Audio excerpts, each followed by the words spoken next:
Hey, my name is Steve Onsman. I'm the pastor of Calvary United Church of Christ in Reading, Pennsylvania.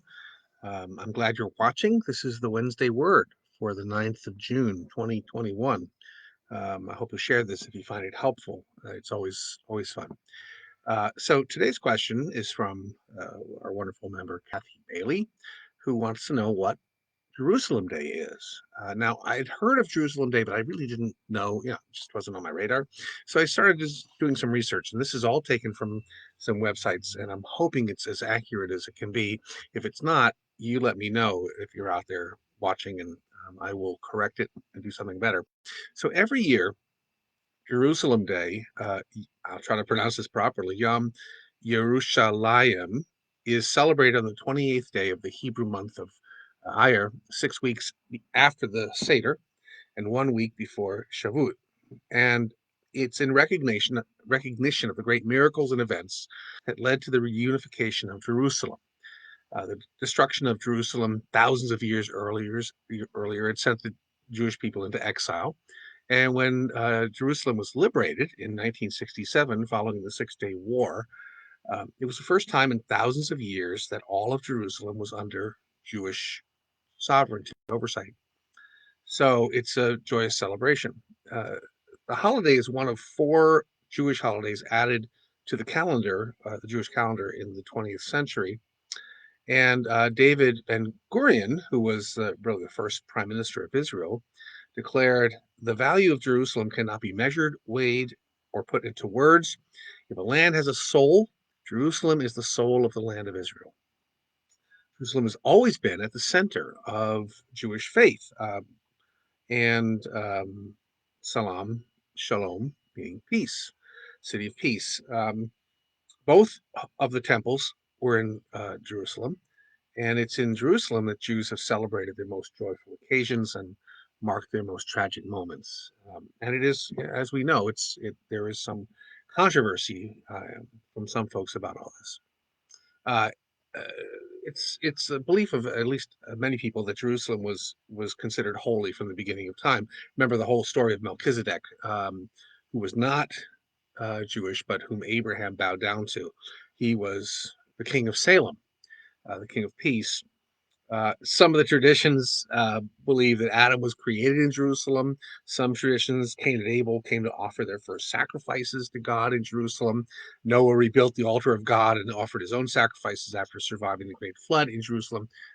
These are traditions, but we don't really know if they're true. It wasn't until around 1000 BCE that Jerusalem became the official capital after King David was able to conquer the city and declare it as Israel's capital.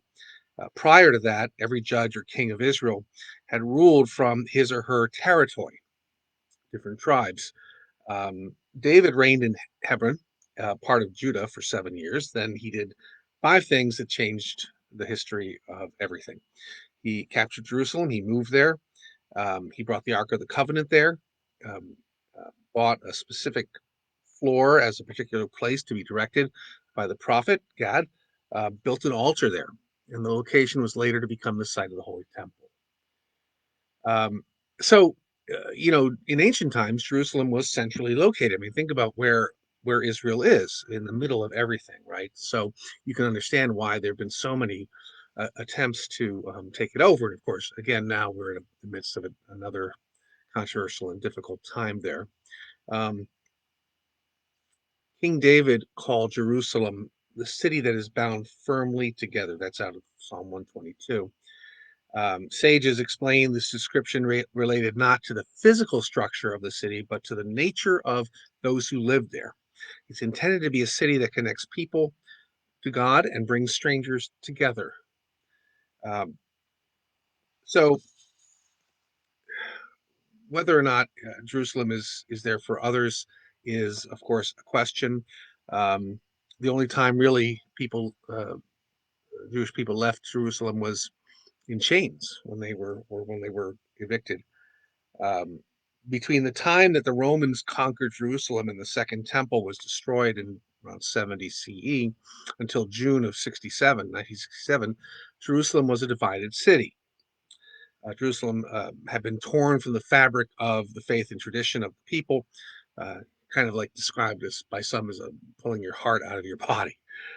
And for centuries, Jerusalem had been conquered by different nations, each one imposing religious restrictions on the next. Still, over the centuries, it has been considered that Jerusalem has always remained, when it wasn't physically the capital, it was spiritually the capital for Jewish folks all over the world. So, and through history. So, Jerusalem Day, really important day in the life of Jewish folks, and a holy time for all. So that's what I've got for today.